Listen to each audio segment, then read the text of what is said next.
Umugoroba mwiza nshuti bakunzi ba Home News TV, tugeze mu mugoroba wa tariki ya 21 ukwezi n'ukwa karindwi 2025.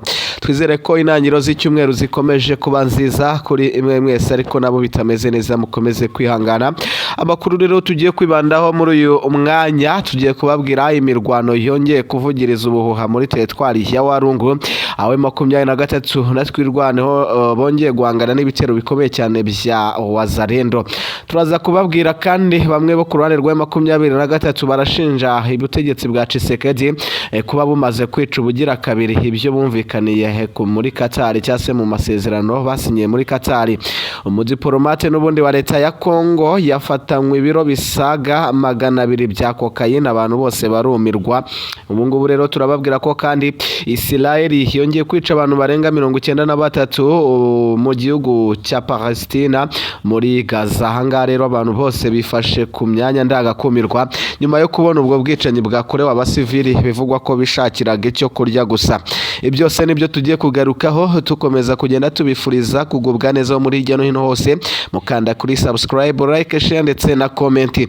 Reka duhite rero dutangira turebere hamwe ese ku bijyanye n'aya masezerano harateganywa iki, niki FARDC yaba yongeye kwica nyuma y'iminsi mike cyane basinye ariya amasezerano. Abantu benshi bakomeje kwibaza niba koko ari amasezerano hari kinini kizavamo cyangwa se hari icyo azatangaho umusaruro, kuko imirwano yikomeje kuba myinshi. Twahita twerekeza rero no muri Walungu n'ubundi tubabwira imirwano uko imeze.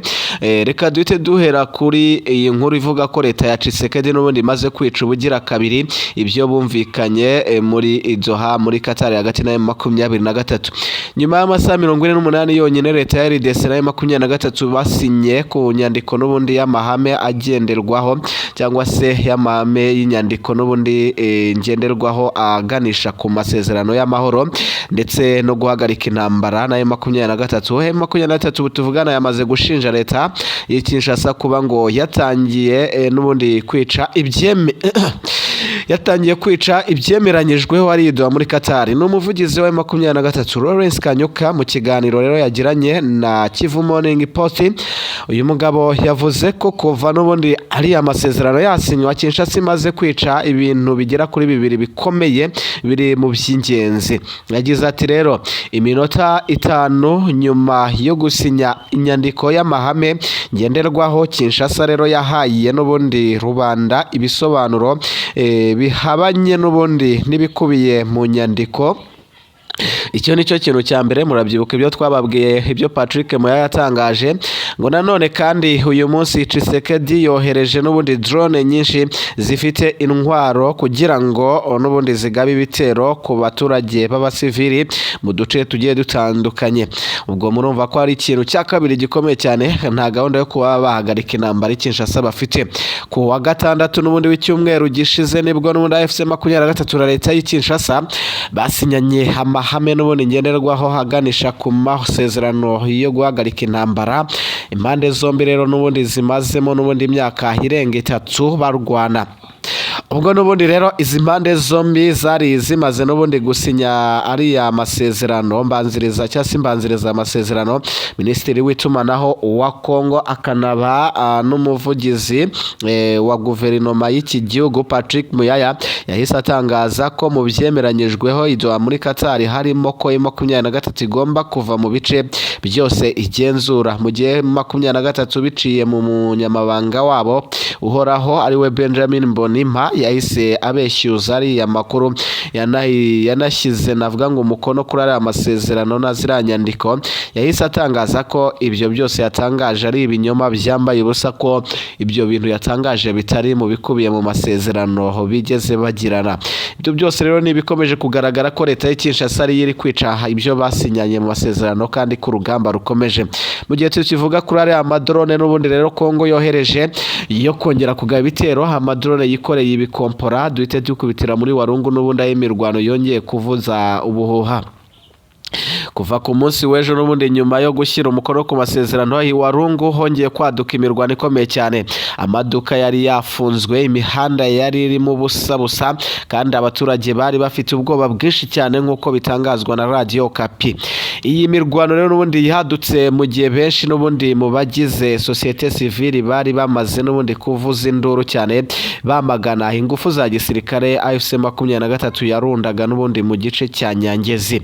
Uko amakuru akomeza agenda bivuga haturuka muri ako gace n'ubundi abitangaza abaturage benshi aho bita Bwenda ndetse n'aho bita Muhono bahatiwe n'ubundi kuguma mu ngo zabo, ndetse imirwano ihera kwitangira. Imirwano ikaze cyane rero ikomeje kugenda ivuza ubuhuha, impande zombi ziracyakomeza kugenda zumvana imitsi mu gihe amasezerano ibihugu birimo nka Turukiya birimo birashimagiza izi impande zombi ko byayasinye, ariko ntibizi ibyakurikiyeho muri Kongo n'ubundi ko nta kigeze kiba. Babifata cyase muri Kongo wagira ngo ntibigeze bamenya ko ari amasezerano yanabaye. Reka twerekeze ku basirikare ba Israel nabo bivuganya ba civil 93 mu gihugu cya Palestine mu ntara ya Gaza. Ni mu gihe intambara ikomeje n'ubundi kwiyongera cyane mu gace kagize n'ubundi intara ya Gaza. Kuri ubu n'ubu rero n'ubundi leta yatangaje ko ikindi gitero cya Israel cyahitanye cyaguyemo abantu 93 mu ntara ya Gaza, ubwo n'ubundi barimo bagerageza gushaka ibyo kurya. Ibi byabaye kandi ku munsi w'ejo ku cyumweru ubwo abaturage benshi cyane b'abanyapalestine bari bateraniraga n'ubundi ahatangirwa imfashanyo y'ibiribwa, bakaza kuraswaho ibikompora bikomeye cyane n'igisirikare cya Israel. Bivugwa ko rero n'ubundi aba baturage bagabweho n'ubundi igitero ari impunzi zari zije gushaka imfashanyo z'ibiribwa, ziganjemo cyane abana batoya, abagore ndetse n'abasaza, zishwe n'urusorongo n'ubundi rw'amasasu menshi cyane yaturukaga hafi y'umujyi wa Gaza. Amakuru rero yatangajwe n'ishami n'ubundi ry'umuryango w'abibumbye ry'ishami ry'umuryango w'abibumbye ryita ku biribwa World WFP ryemeza ko n'ubundi imodoka zigera kuri 25 zari zitwaye n'ubundi imfashanyo y'ibiribwa nazo zahuye n'ubundi n'akaga ubwo zinjiraga mu gace n'ubundi ka Gaza zivuye muri Israel, zigasanganizwa n'ubundi urufaya rw'amasasu. Aba baturage n'ubundi rero bakuwe mu byabo n'intambara, bari n'ubundi bari baje gushaka ibyo kurya barebe ko bakica isari, ariko n'ubundi Israel ibavugirizamo amakompora akomeye cyane, bahita batangira kwihasiga ubuzima. Abantu benshi rero bamaganye iki gitero cya Israel kitarimo ubumuntu habe na gatoya, cyaguyemo abasaga 93, abandi benshi bagakomereka, bavuga ko ari igikorwa cya kinyamaswa. Ni igikorwa n'ubundi cyateye intimba, agahinda gakomeye cyane abatari bakeya barimo n'umuryango mpuzamahanga ndetse n'abandi benshi cyane barebye ibyo byabaye muri Gaza. Bavuga ko Israel yarengereye cyane, ngo nubwo ubuyobozi bw'intara ya Gaza buvuga ko n'ubundi abasirikare ba Israel barashe n'ubundi ku baturage bigahitana n'ubundi ubuzima bwa benshi, igisirikare cya Israel cyo rwose cyahakanye iyi mibare y'abaguye muri aya makimbirane. Cyagize kiti twebwe twafashe n'ubundi cyemezo cyo kurasa amasasu yo kuburira n'ubundi nyuma yo kubona ko abaturage benshi bakomeje gusatira n'ubundi hafi yaho abasirikare bacu bakambitse. Bwari uburyo n'ubundi bwo gukumira abantu rero bavuga ko ari ukwiregura ariko kudafite ishingiro.